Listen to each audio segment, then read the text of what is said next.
sereis testemunhas, tanto em Jerusalém, Judéia, Samaria, até os confins da terra. A igreja foi deixada na terra para testemunhar de Jesus, para testemunhar de Deus, para ser uma testemunha daquilo que Deus fez, daquilo que Jesus operou, daquilo que é a vontade do Senhor. Marcos capítulo 15, o versículo 16, Marcos 16, versículo 15 e 16, diz que ide pregar o evangelho a toda criatura. Quem crer e for batizado será salvo, porém quem não crer será condenado. Ide e pregar o evangelho. A missão da igreja é pregar o evangelho, é testemunhar daquilo que Deus é, daquilo que Deus fez. Esse é o papel da igreja. O sacrifício de Cristo é a base para a salvação, mas é também a base para a condenação de todo ímpio. O sacrifício de Jesus é a base pelo qual Deus pode salvar o pecador perdido. Que Deus pode, então, justificar o pecador. Sem a base de Jesus, nada poderia ser feito por Deus para aplacar a sua ira. Jesus morre e faz a base para a salvação de todas as pessoas. Quando Adão pecou no jardim do Éden, era para tudo deixar de existir, porque o homem foi colocado como o principal de tudo. Quando Adão peca, nada mais poderia existir, a não ser que tivesse uma base para isso. E lá em Apocalipse diz que Jesus morreu antes da fundação do mundo, o Cordeiro foi morto antes da fundação do mundo. Então a base para a salvação de toda a humanidade é o sacrifício de Jesus Cristo. Por isso que Colossenses vai dizer, Paulo vai dizer que todas as coisas subsistem pelo seu poder. Porque quando o homem peca, se não é o sacrifício de Jesus, o Cordeiro que morreu antes da fundação do mundo, a sustentar tudo isso em graça, nada deveria existir. O pecado aniquilaria tudo. O juízo sobre o pecado aniquilaria tudo.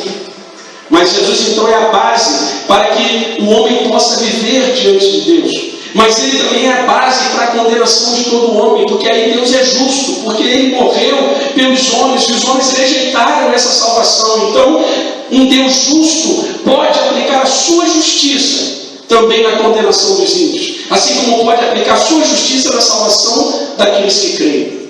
Então, por isso, o texto lá de Mateus, capítulo 21, do 42 ao 44. Então, Mateus, capítulo 21, nem todos os textos a gente decora. Do 42 ao 44, disse-lhe Jesus: nunca leste nas Escrituras, a pedra que os edificadores rejeitaram, essa foi posta por cabeça do ângulo. Pelo Senhor foi feito isso, e é maravilhoso aos nossos olhos. Portanto, eu vos digo que o reino de Deus lhe será tirado, será dado a uma nação que deu seus frutos. Quem cair sobre esta pedra despedaçar-se-á,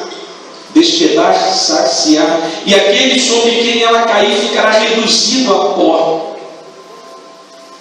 Então Jesus fala ali daqueles que acreditam, dos que creem, e aquela pedra é a principal de esquina, é aquela pedra que os construtores usavam para depois colocar todas as demais pedras, como Paulo vai dizer, e ninguém pode pôr outro fundamento além do que já está posto, mas cada um cuide como é que vai construir em cima dele.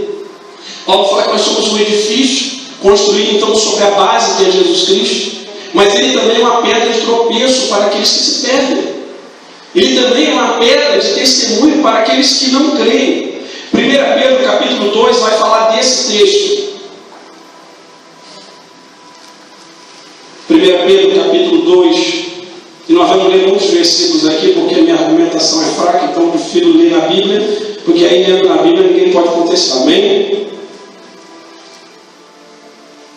Então, como eu não sou muito bom de ficar convencendo ninguém, então a gente vai direto na Bíblia, e aí eu não preciso ficar convencendo. 1 Pedro capítulo 2, versículo 6. Pelo que também as Escrituras se contêm, eis que põe em Sião a pedra principal da esquina, eleita e preciosa, e quem nele crer não será confundido. E assim para vós os que credes é preciosa, mas para os rebeldes a pedra que os edificadores reprovaram, essa foi a principal da esquina, e uma pedra de tropeço e rocha de escândalo, para aqueles que tropeçam na palavra, sendo desobedientes para o que também foram destinados. Então a igreja ela vai testemunhar de Cristo. Eles serão a rocha de salvação para os que creem, mas será uma pedra de tropeço para aqueles que não creem. Para aqueles que não creem na palavra de Deus. Então a igreja foi colocada para testemunhar disso, para anunciar isso. As pessoas vão fazer a escolha, se querem isso, se querem pegar essa rocha, fazer dela o alicerce para suas vidas, ou se vão rejeitar essa pedra como a principal destino e preferir construir a sua vida em cima de outra coisa. E aí Jesus falou sobre aquele servo que ouve a palavra e aquele que ouve e constrói sobre a rocha, que vai vir o vento, vai vir a tempestade e a casa vai ficar no seu lugar.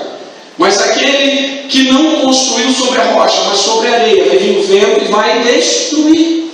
E Jesus está falando sobre aqueles que obedecem e aqueles que não obedeciam aquilo que ele estava trazendo para aquele tempo. Então a igreja testemunha dessa rocha. A igreja testemunha de Cristo. As pessoas vão optar em fazer dela a rocha angular, a pedra principal destina para suas vidas. Ou vão rejeitar essa pedra, como os judeus rejeitaram a Cristo. Não, essa não é a pedra principal. A pedra principal é o judaísmo, a pedra principal é o que nós cremos. Não queremos isso. A igreja não vai ganhar o mundo. O mundo não vai amar a igreja. João capítulo 15, versículo 18.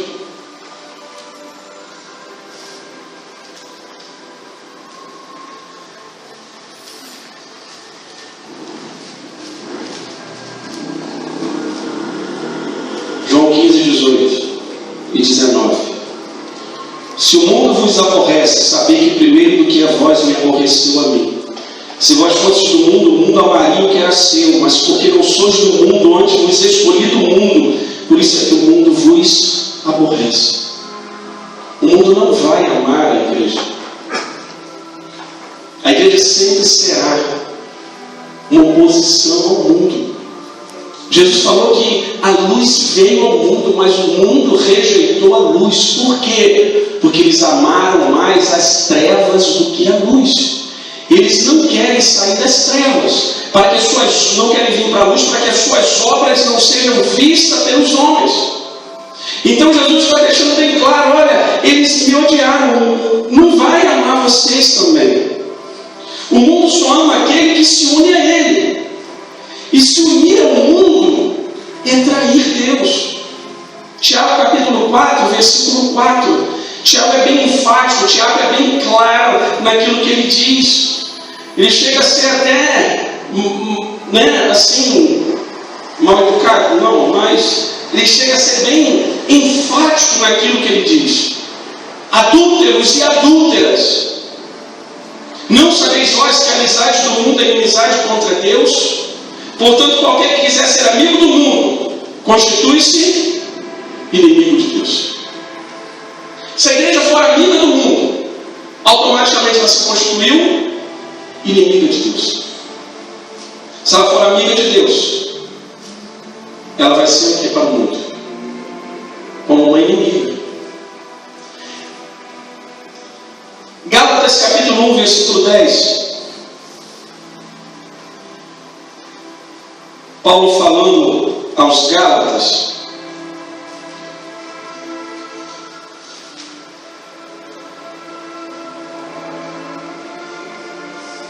Gálatas capítulo 1, versículo 10. Porque persuado eu agora a homens ou a Deus? Ou procuro agradar a homens? Se estivesse agradando a homens, não seria servo de Cristo. Então a gente tem que saber qual é a nossa posição. Qual a missão da igreja? Testemunhar de Deus. Testemunhar do Evangelho. Jesus falou para Pedro: vinde após mim e vos farei pescador de homens. Nós vamos pescar do mundo aqueles que creem na mensagem que nós pregamos, que creem em Jesus como a rocha. Mas não podemos nos aliar àqueles que não querem essa rocha, com aqueles que vão tropeçar nessa rocha. O mundo odeia Deus.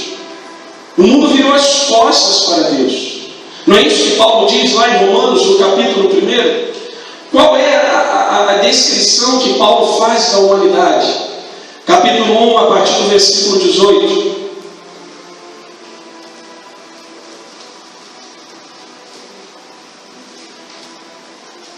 Paulo diz: porque do céu se manifesta a ira de Deus sobre toda a impiedade e injustiça dos homens que detêm a verdade e injustiça. Porquanto que de Deus se pode conhecer, nele se manifesta, porque Deus o manifestou, porque suas coisas invisíveis, desde a criação do mundo, tanto o seu eterno poder como a sua divindade, se entendem claramente, se veem pelas coisas que estão criadas, para que eles fiquem inexcusáveis. Porquanto tudo, tendo conhecido a Deus, não o glorificaram como Deus, nem lhe deram graças, antes do seu discurso, em seu discurso se desvaneceram, e o seu coração insensato se obscureceu, dizendo-se sábio, tornaram-se loucos, e mudaram a glória do Deus incorruptível em semelhança da imagem do homem corruptível, de aves e de quadrúpedes e de répteis. Só até aí já basta. Paulo afirma aqui que o problema do mundo não é a ignorância de Deus, não é a falta de conhecimento de Deus. Ele diz que a ira de Deus se manifesta sobre a vida dos homens que detêm a verdade e injustiça. Homens que podem perceber a respeito de Deus, mas que preferem viver a injustiça do que a verdade revelada a eles. O texto diz: porque o que de Deus se pode conhecer, Deus manifestou através da criação, através da natureza. Mas esses homens se ensoberbeceram, esses homens se fizeram maiores do que Deus, e em seu discurso eles honraram mais a criatura do que o Criador. Esse é o mundo que nós vivemos. Um mundo que detém a verdade e injustiça.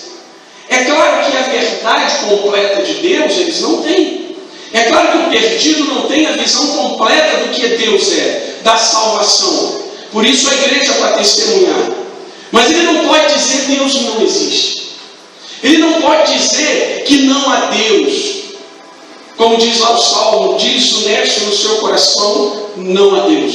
Porque o que de Deus se pode conhecer, Deus revelou através das coisas criadas. Então o problema desses homens aqui, o problema do mundo não é a falta de conhecimento de Deus, mas é que eles, conhecendo a revelação de Deus, naquilo que Deus se pode conhecer através da natureza, eles detêm a verdade em injustiça.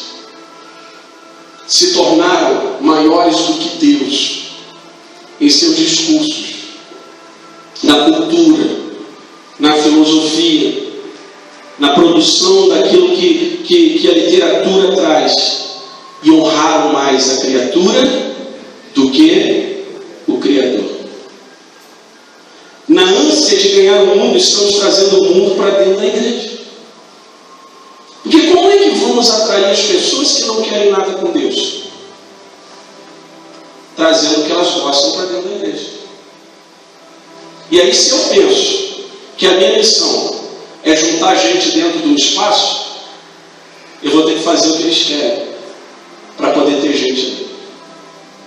E se nós usamos o mundo, as coisas do mundo, para atrair as pessoas, depois vamos ter que continuar usando coisas do mundo para mantê-las lá dentro. Porque senão elas vão sair. Se não tiver mais do que elas querem. E a igreja não foi chamada para encher espaço. O nosso ministério não é encher espaço. É testemunhar de Jesus. É testemunhar o Evangelho. A virtude de Deus que está sobre a nossa vida não é para encher, mas é para testemunhar de Jesus Cristo. Para mostrar a rocha. Quem quer, amém. Quem não quer, tropeça, cai. É isso que Jesus falou. É isso que a Bíblia ensina. Então, na ânsia de ganhar o mundo, estamos trazendo o mundo para dentro da igreja. E não há nada pior para a igreja do que estar cheia de pessoas não convertidas. Até o ano lá em que Constantino tirou a igreja da perseguição, aquela coisa toda, a igreja permaneceu fiel, a igreja permaneceu eleita, a igreja permaneceu a joia rara no mundo. Mas a partir do momento que ela começou, o mundo a entrar dentro da igreja, começou a entrar pessoas que estavam indo por causa do imperador, por causa da política, pessoas não convertidas dentro da igreja, a igreja se perdeu. Começaram as heresias, Começaram aquela coisa toda que nós conhecemos. Por quê? Porque pessoas não convertidas estavam dentro da igreja.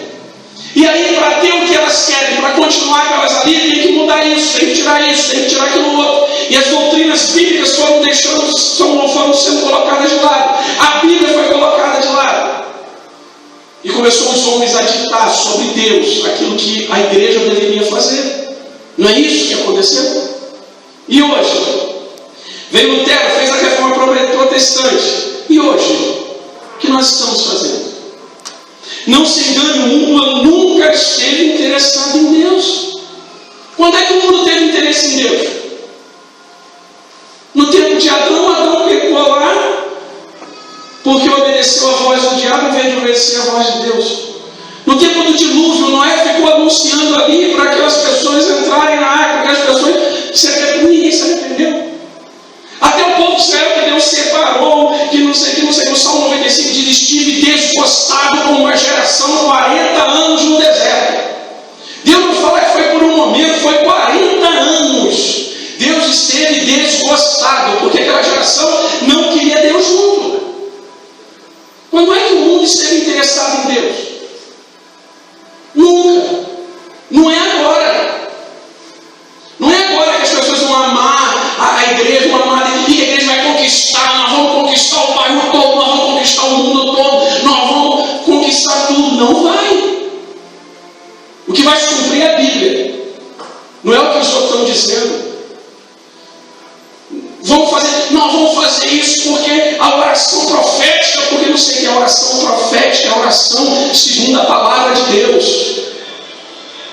É o que a Bíblia diz. E o que é o profeta?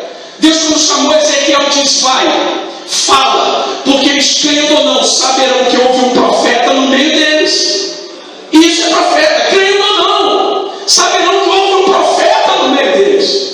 A geração, quando for julgada, vai saber se creram ou não, mas houve uma igreja no meio deles, houve profetas no meio deles, houve pessoas testemunhando no meio deles. O mundo não pode receber o Espírito Santo. João capítulo 14.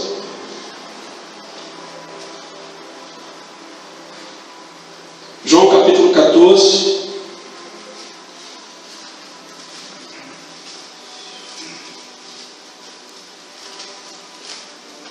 Versículos 16 e 17. E eu rogarei ao Pai, e Ele vos dará outro Consolador, para que fique convosco para sempre. O Espírito da verdade que o mundo não pode receber porque não conhece, porque não vê e não conhece, mas vós o conheceis, porque habita convosco e estará em vós. Se a igreja estiver cheia de pessoas do mundo, o Espírito Santo não pode. Eles não podem receber o Espírito Santo. Só pode esperar receber o Espírito Santo quem nasce de novo, que é a nova criatura. Isso, o Espírito Santo é fundamental para poder ser testemunha. Estamos cheios de pessoas não convertidas, não tem poder para testemunhar, não tem poder para fazer a sua missão, que é o quê? Pregar o Evangelho, que é ser testemunha. Ou a igreja está testemunhando ou não tem meio termo. Ou a igreja testemunha de Cristo, ou ela não testemunha de Cristo. Se testemunha, está cumprindo a sua missão, mas se não testemunha, não tem missão. O mundo não é. Quem está influenciando quem? Quem está transformando quem? É a igreja que está transformando o mundo? Ou o mundo tem transformado a igreja? Quem está transformando quem? Hoje a gente pode dizer calmamente: me diga o que o mundo está fazendo, que daqui a 2 anos eu digo o que está acontecendo dentro da igreja. Porque vai tudo imitando, vai tudo transformando. Isso é legal agora. Nós é que devíamos fazer as coisas primeiro. Mas o mundo fala: marcha gay. Aí vem a igreja, marcha de Cristo. Aí alguém diz: eu sou maluco. Aí alguém grita daqui: eu sou de Cristo. Não tinha que ser o contrário. Não tinha que ser a igreja testemunhar. Mas a gente vai copiando o que os outros vão fazendo, o que o mundo vai fazendo. Então me diga o que o mundo está fazendo. Daqui a 2 anos eu vou dizer para você como é que está a igreja. Porque o mundo vai entrando dentro da igreja. pensando, quem está transformando quem? Romanos 12, 1 e 2. Texto bem conhecido, né? Rogo-vos, pois, irmãos, pela compaixão de Deus, que apresenteis os vossos corpos em sacrifício vivo, santo e agradável a Deus, que é o vosso culto racional. E não vos conformeis com este mundo, mas transformai-vos pela renovação do vosso entendimento, para que experimenteis a boa, agradável e perfeita vontade de Deus. Paulo roga para que a nossa mente seja transformada a cada dia, para que não venhamos a não tomar o mesmo molde que o mundo, para que não venhamos a compactuar com o mesmo pensamento do mundo. E como está sendo essa mudança? Estamos acompanhando isso que Paulo fez? A nossa mente tem mudado, mas não conforme Paulo rogou. Tem mudado segundo o mundo, segundo a cultura, segundo aquilo que estão colocando. E a nossa mente tem que ser renovada a cada dia. Ela tem que nos sofrer uma metamorfose a cada dia. Nós não podemos pensar como o mundo. Nós temos que pensar diferente, porque a nossa missão é diferente, a nossa vida é diferente. Jesus falou: vocês estão no mundo, mas não pertencem ao mundo. Vocês não fazem parte desse sistema, Jesus disse. Por isso Paulo disse que nós devemos renovar o nosso pensamento a cada dia. Mas o que tem influenciado a igreja é a cultura. E a cultura está cheia de coisas erradas. Então eu coloquei aqui o segundo ponto, a influência do mundo dentro da igreja. Podemos destacar como causa o pensamento filosófico a partir do iluminismo. Então, exemplos: o liberalismo, o relativismo, o secularismo, o pragmatismo, o materialismo e etc. Um montão de coisa. O pensamento relativista afirma que não existe verdade absoluta, que tudo é relativo. Então, hoje em dia, pecado deixou de ser pecado. Não, isso não depende. Não depende, a tua visão é muito radical. Mas isso aí já foi. Mas quem pensava assim era os irmãos atrás. Ao ponto de dizer que Moisés era machista quando fez a lei, com coisa que foi Moisés que fez a lei. Esqueceram que foi Deus que deu ela lá no monte. E no Novo Testamento diz que ele recebeu através de anjos. Esquecem disso, coloca que aquela população com Moisés era machista. Por isso ele disse: apedreja o homossexual, deveria morrer. Então hoje não, isso é relativo. Hoje em dia o pensamento já não é mais esse. Então o relativismo, ele afirma que não existe verdade absoluta, que tudo é relativo. Isso é um engano. Deus é uma verdade absoluta. E a Bíblia é um livro de verdades absolutas. Romanos capítulo 6, versículo 23. Aqui contém uma verdade absoluta.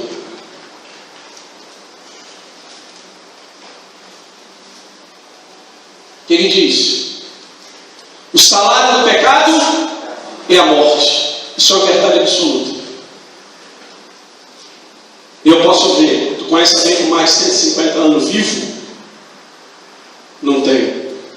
Tem alguém aqui que andou com o apóstolo Paulo? Não tem. Por quê? Porque morreu. Por que morreu? Porque o salário do pecado é a morte. Isso é uma verdade absoluta. O homem morre porque o pecado gera a morte. Isso. Aí às vezes, hoje em dia, quando você vai falar de pecado, alguma coisa, você é muito radical. Mas a Bíblia é radical nas verdades absolutas. O pecado gera a morte. Tem coisa mais radical do que a morte? Não tem. Você pecou. Amém. Vamos orar aqui para você pedir perdão, não sei o que. Não, mas a Bíblia diz que pecou é morte. Mas é morte. Não tem jeito, é morte. Parece que a igreja perdeu isso. Parece que a igreja não aceita isso. Está na igreja, não pecou, mas está aqui dentro da igreja, amém. Deus não vai dar jeitinho, não. Pecou, o resultado é morte. Deus vai punir toda forma de pecado. Isaías capítulo 63, do versículo 2 ao 4. Isaías capítulo 63, do 2 ao 4, diz assim: Porque está vermelha a tua vestidura, e as tuas vestes como as daquele que pisa uvas no lagar. Eu sozinho pisei no lagar, e dos povos ninguém se achava comigo, e os pisei na minha ira, e os esmaguei no meu furor, e o seu sangue salpicou as minhas vestes, e manchei toda a minha vestidura. Isaías tem uma visão profética do julgamento. Apocalipse capítulo 14. João tem a visão disso aqui cumprido. Apocalipse capítulo 14. Deus vai punir toda forma de pecado. Versículo 19. E o anjo meteu a sua foice à terra, e vindimou as uvas da vinha da terra, e lançou-as no grande lagar da ira de Deus. No lagar de quem? Da ira de Deus. Continua no versículo 20. O lagar foi pisado fora da cidade, e está o sangue do seu lagar até os freios dos cavalos, pelo espaço de 1.600 estádios. Olha a visão que João tem. O que é o lagar? Um cerco de pedra, ali tipo uma piscinazinha de pedra, onde botava as uvas ali, tinha os canos que saíam, ficavam os jarros, os potes para ser enchido pela uva, e as pessoas entravam ali dentro e ficavam o quê? Esmagando a uva com o pé, até que ia saindo um pouquinho de suco. Agora você imagina só a cena, um pouquinho de suco só saindo, enchendo aquele vaso. Tinha que estar pisando. João tem a cena em que Jesus está pisando as nações. Ele não está pisando uvas, mas é como aquele que pisa uvas, mas pisando nações. E o sangue começa a jorrar. E ele fala não de vasos, ele fala que chega aos freios dos cavalos, chega até aqui a barriga dos cavalos, e durante aqui um espaço de quase 32 quilômetros, é um rio de sangue da ira de Deus sobre o pecado. Quando Jesus estava chorando ali no jardim de Getsemane, orando e pedindo: Pai, se for possível, passe de mim esse cálice. Por que Jesus estava ali naquele momento pedindo isso? Porque ele estava em agonia, porque ele estava com medo do que ia acontecer. Alguns dizem que ele estava com medo do sofrimento que ele ia enfrentar. Ele estava com medo daquilo que os romanos iam fazer com eles, das chicotadas, dos cravos nas mãos, da cruz. Não, Jesus não estava com medo da cruz. Jesus não estava com medo de sofrimento nenhum. Porque homens morreram, Pedro morreu de cabeça para baixo sem pedir, Deus não faz isso. Homens morreram no Coliseu cantando louvores diante dos leões, diante dos gladiadores. Então como é que esses homens seriam mais corajosos do que o próprio Cristo? Jesus não estava com medo de sofrimento. Mas por que então Jesus estava com medo naquele momento? Do que Jesus estava com medo? É porque Jesus ia beber da ira de Deus sobre o pecado. Era a ira de Deus que ia ser derramada sobre Jesus, porque o pecado gera morte. A ira de Deus, o cálice da ira de Deus, Jesus ia ter que beber. É disso que Jesus estava pedindo: Pai, se for possível, passe de mim esse cálice. Porque a ira de um Deus santo, que não pode se compactuar com o pecado, ia ter que punir o pecado com aquilo que tem de direito. O salário do pecado é a morte. A ira de Deus ia ser derramada sobre Jesus Cristo, para que eu e você tivéssemos salvação. Então qual é o meu discurso hoje? Não tem nada a ver? Isso é relativo? Não! O pecado gera morte. Se eu pecar, só tem uma coisa: é o perdão divino através do sacrifício de Jesus. É que Jesus tomou a ira em meu lugar, e tomou o cálice da ira no meu lugar. O pensamento relativista tem tomado conta da igreja, e parece que tudo bem, você peca, vai no culto, pede perdão, ficou tudo certo. As pessoas ainda não sentiram. Uma pessoa para ser salva precisa primeiro sentir que está perdida. Ela tem que sentir a dor do juízo de Deus sobre a vida dela, para ela clamar: Senhor, misericórdia. Ela tem que sentir que está perdida. E hoje o discurso da igreja é para a pessoa ficar satisfeita. Lutero disse: se a tua pregação não incomoda, mas quem está ouvindo, então você parou.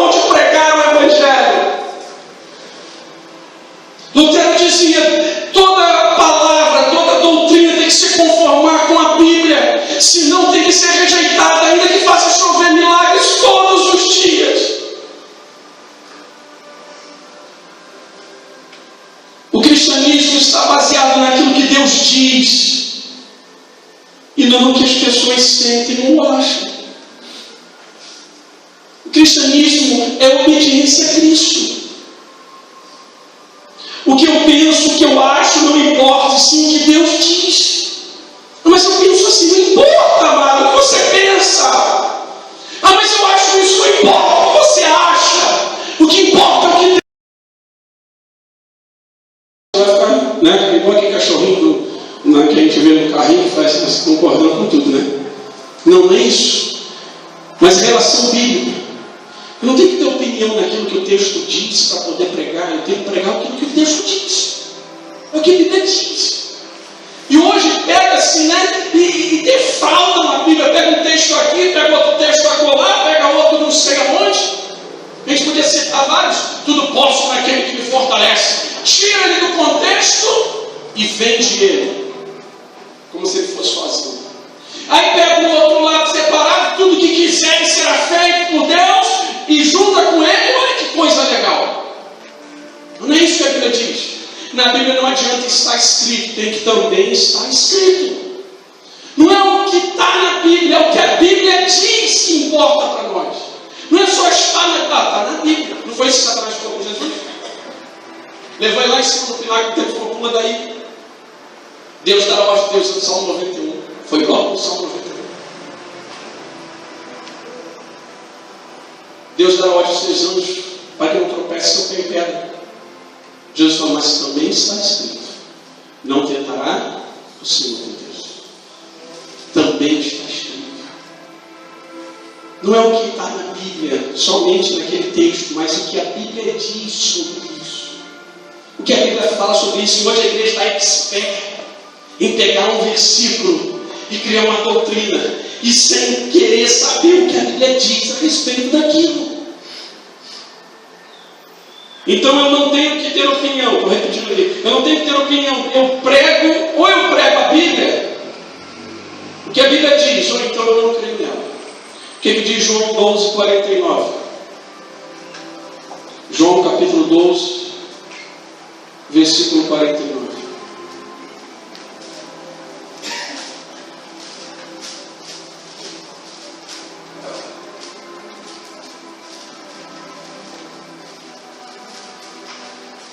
Jesus falando, porque eu não tenho falado de mim mesmo, mas o Pai que me enviou, Ele me deu mandamentos sobre o que hei de dizer e sobre o que hei de falar. Jesus dizia, a palavra que eu prego não é minha. Meu Pai me deu mandamentos do que eu devo falar. E Jesus fez o que conosco? E de pregai o Evangelho. Ele falou, vai lá e prega o que você quiser. Vai lá e convença o mundo a meu respeito. Vai lá e persuade as pessoas a meu respeito. Ele disse, vai lá e prega o Evangelho. Deus nos deu o mandamento daquilo que nós vamos pregar também. É o Evangelho, não pode ser outra coisa. Outra coisa que tem tomado conta do pensamento da igreja é o secularismo. Rejeita a devoção. Nesse tema de pensamento, a santificação, a consagração, o compromisso não é importante. Por que as consagrações estão vazias? Escola dominical. O interesse não é tão grande quanto ao culto. Estudo da palavra não é tão interessante quanto o culto da promessa, o culto da bênção, o culto da campanha, ou até mesmo o culto de domingo. Pessoas que podem estar na igreja durante a semana, mas não vão durante a semana. Porque só o domingo está bom. Já é bom. Eu não tenho que ficar lá e se preocupar. Eu não tenho que estar lá defendendo a minha vida. Eu não tenho que estar consagrando a minha vida. Prega que eu posso ser crente até sem frequentar a igreja. E hoje não está cheio de pessoas assim. Cristo em casa. E às vezes você vai visitar uma pessoa, a pessoa fala na tua cara, pastor, mas eu tenho que estar na igreja para ser crente. Eu digo não. Mas quem é crente tem que estar na igreja.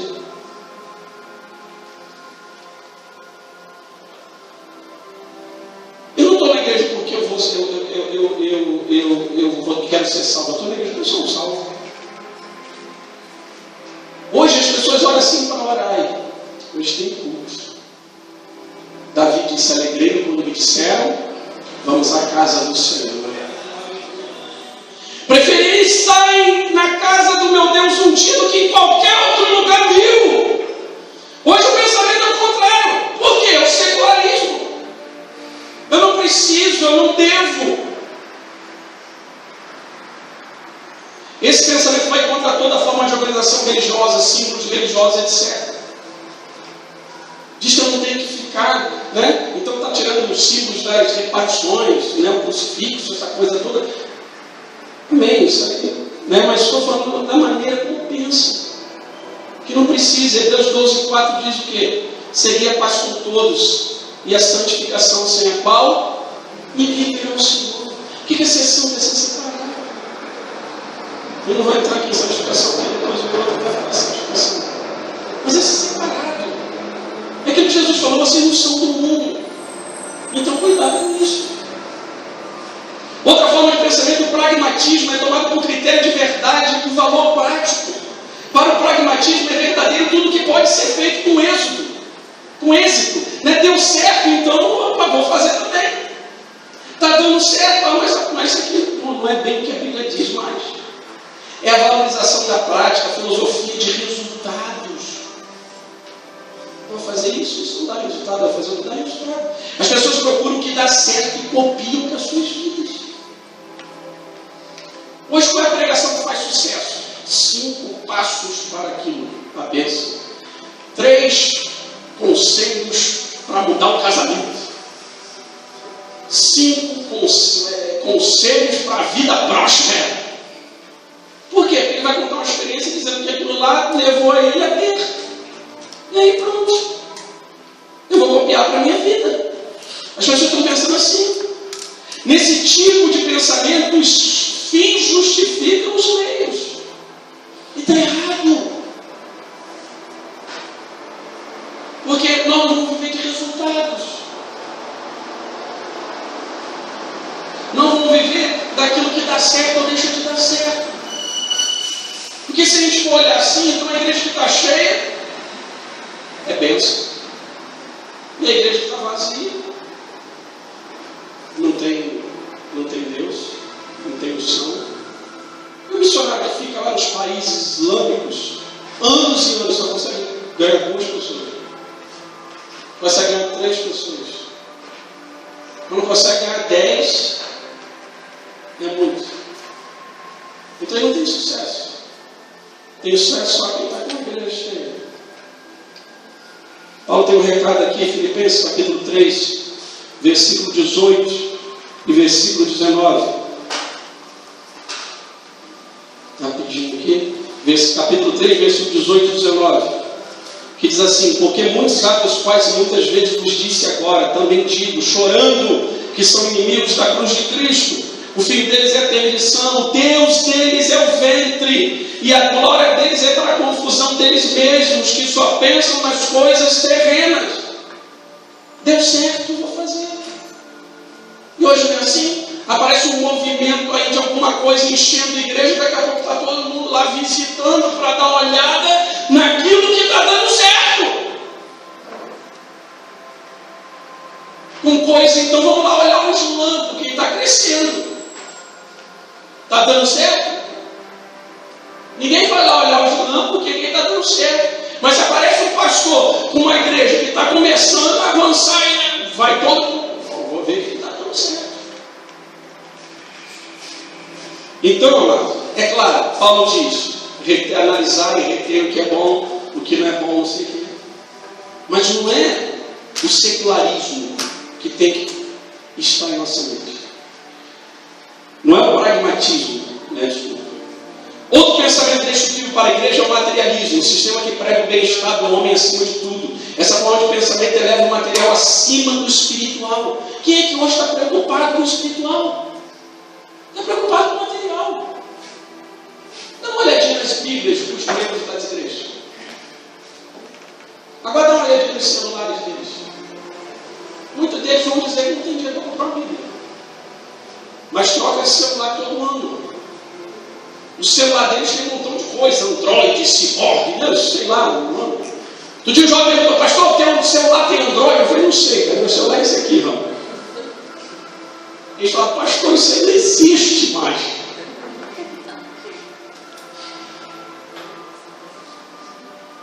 Aí eu falei, mas eu tenho 5 Bíblias de estudo. Na minha casa tem 10 Bíblias. Quantas tu tem? Uma que está faltando o livro, metade do livro de Apocalipse. Gênesis começa em Gênesis 6. Mas o celular dele é de última geração. O material acima do espiritual. Essa forma de pensamento eleva o material acima do espiritual. Nesse sistema só importa o que eu sinto. E a satisfação do homem acima de tudo. Caramba, o que Jesus falou ficou para trás. Jesus estivesse hoje pregando por aí, meu Deus, ninguém queria ouvir o sermão dele. O sermão da montanha ia ser chato pra caramba. Para um montão de gente, ninguém quer saber disso. Mateus capítulo 6.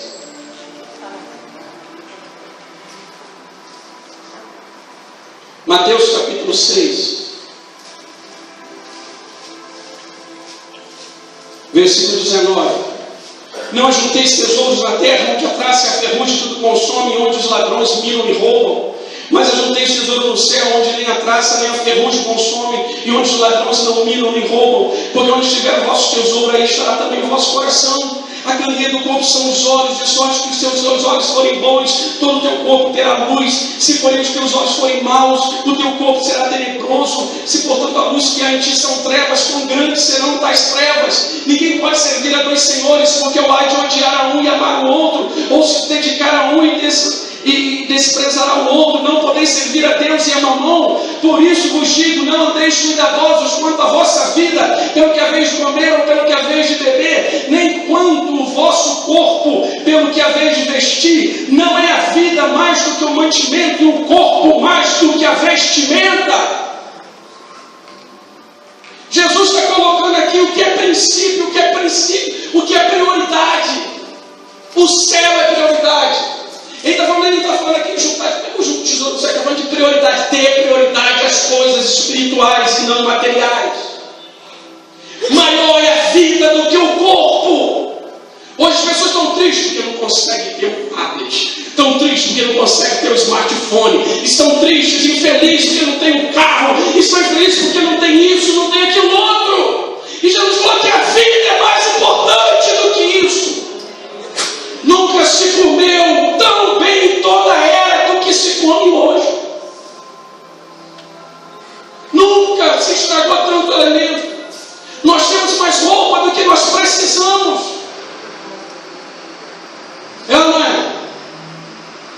Eu vou lhe falar da minha esposa que trouxe um montão de mala. Misericórdia. Quase que não deu para mim. E eu sei que tem que ser igual. Né? O homem conta os dias, 4 dias, 4 camisas. Né? Um tênis. A mulher não, cada dia 3 sapatos, 2 blusas, 5 calças. Meu Deus, né? Eu falei, então mas tem muita coisa. Ela falou, mas eu estou carregando também coisa tua. Teu pente está aqui. Teu carregador de celular está aqui. Meu shampoo. Entendeu? Então, Jesus falou, o mais importante é a vida. Então esse pensamento materialista não pode permear a nossa vida, não pode permear a igreja. 1 Coríntios 15, 19, Paulo diz, se esperamos em Cristo só para esta vida, nós somos os mais miseráveis de todos os homens. As pessoas olham os outros que estão na rua com um carrão, que olham os outros com isso, com aquilo outro, e fica triste porque não tem. E ela tinha que olhar e ver, eu tenho o Espírito Santo, eu falo em línguas, ele não fala, eu levanto a mão e Deus responde. Importa o que eu sou e não o que eu tenho. Mas o materialismo está impregnado na igreja. E até a igreja tem que ser bonita e grande. Você está naquela igrejinha? Não é assim que você fala? Qual igreja? Está na igrejinha. Tanto é que a igreja é disputando um templo maior. Todos esses sistemas que impregnaram a igreja são contra Deus, porque colocam o homem no centro e não Deus. E é Deus que tem que estar no centro, não é eu. Não somos nós. 1 Timóteo capítulo 4, 1 e 2, Paulo fala: nos últimos dias apostatarão alguns da fé, dando ouvidos a espíritos enganadores, a doutrinas de demônios. E é isso aqui, esses pensamentos mundanos que permeiam a igreja. O Evangelho não é um convite à religião, mas sim à salvação. Não é um convite para as pessoas: ó, macumba não presta não, rapaz, vem para cá. O Evangelho não é isso. O Evangelho não é fazer, você tem que fazer parte de uma religião. Você tem que fazer parte de um local. O Evangelho não é isso. O Evangelho é um convite à salvação. Não existe salvação sem arrependimento, sem conversão, sem passar pelo novo nascimento. Nicodemos foi conversar com Jesus. Jesus parou a conversa e disse: Nicodemos, se não nascer de novo, não pode entrar no reino de Deus. Quem é que não queria Nicodemos hoje em suas igrejas? Doutor da lei, venerado por todos. Todo mundo queria estar perto. Imagina Nicodemos pregando. Mas Jesus foi bem claro: não adianta tu saber, não adianta tu ser escrito, não adianta você, quando vai copiar o nome Jeová, tomar banho, se ungir, isso tudo. Se não nascer de novo, não pode ver o reino de Deus. Não pode ver. Depois ele fala: se não nascer da água do Espírito, não pode entrar. Então eu preciso do Espírito Santo para ver realmente o que é o reino de Deus, para poder entrar. A igreja tem vendido o Evangelho como mercadoria barata. Fatiou prosperidade, paz, felicidade, bênção, conquista e etc. Campanha do tudo ou nada, campanha do é agora, é para valer. Não é assim? Escuta uma coisa: o Evangelho não é um convite à felicidade. Pare de sofrer. Se você tem problema assim, venha. O Evangelho não é um convite de felicidade. Mateus capítulo 10, versículo 34.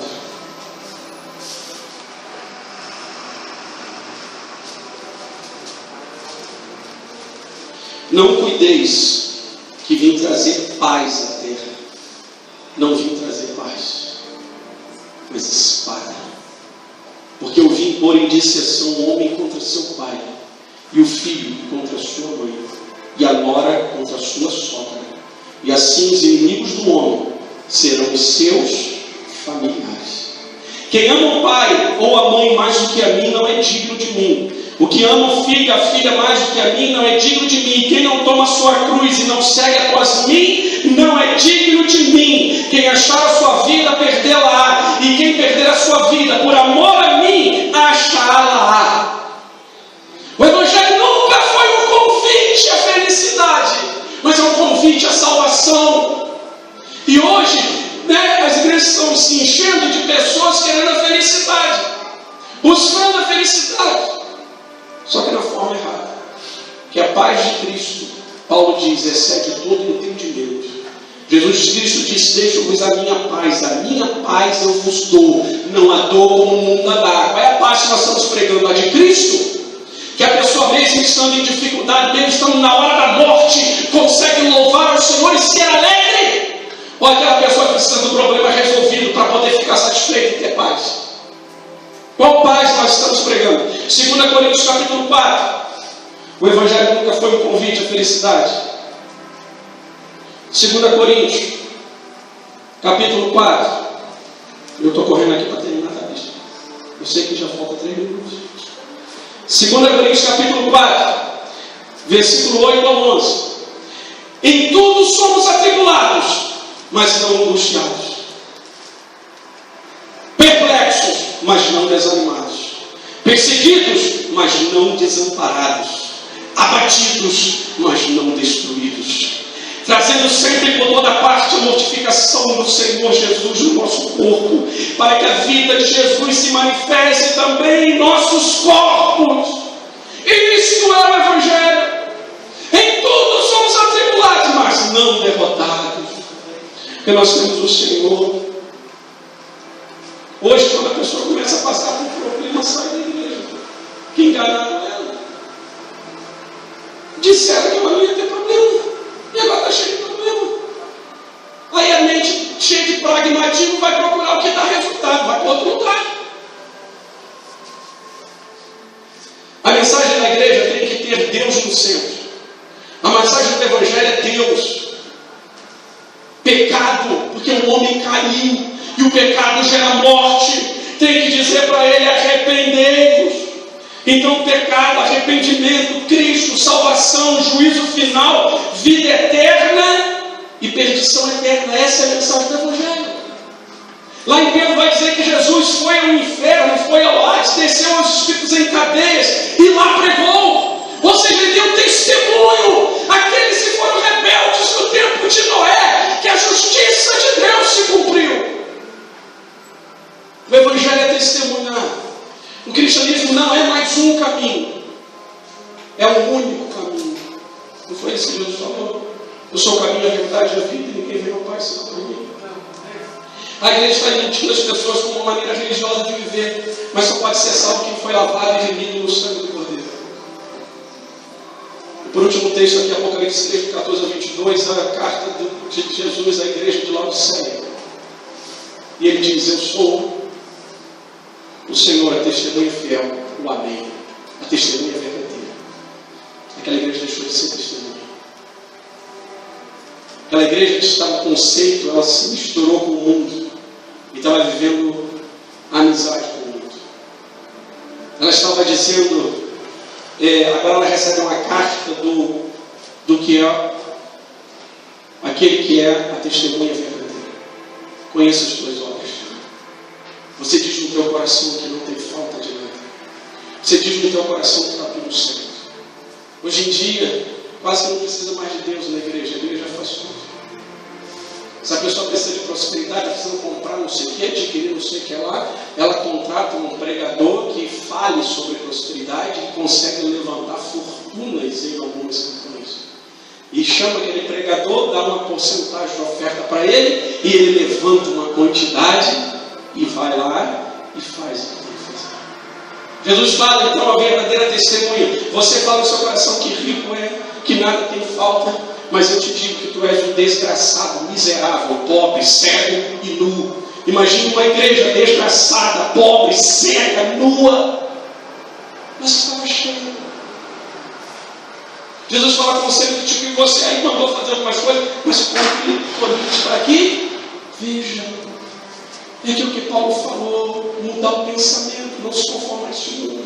E aí Jesus vai e diz: esse é a sua porta e bata. A gente usa esse versículo para falar do ímpio. Olha, Jesus está batendo na tua porta. Mas Jesus está batendo na porta da igreja e estava dizendo: sai daí. Quem não queria entrar, ele não diz: esse é a tua porta e bato.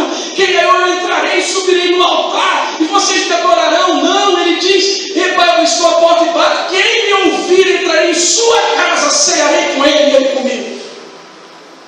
Aquela igreja se afastou tanto de Deus que Deus está lá fora.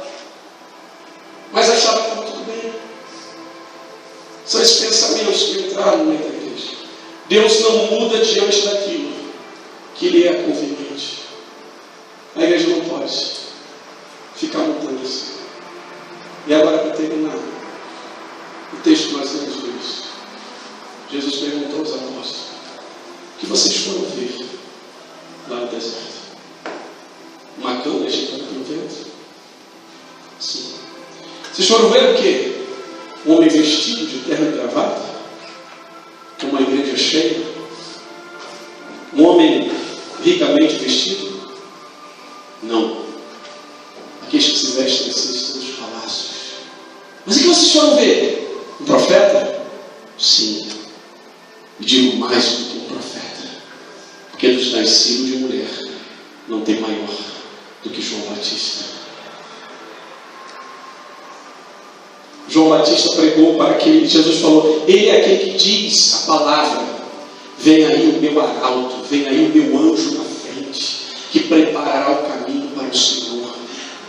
João Batista disse para os fariseus: hipócritas, raça de víboras. E depois veio Jesus: hipócritas, raça de víboras. Qual é o nosso discurso? É o mesmo do que de Jesus? Ou é diferente? É igual? Jesus perguntasse: o que você foste ver ao visitante de nossas igrejas? Ou da igreja, estamos aqui da igreja que eu separei no início. Não estamos como Elias, mas estamos falando dessa igreja.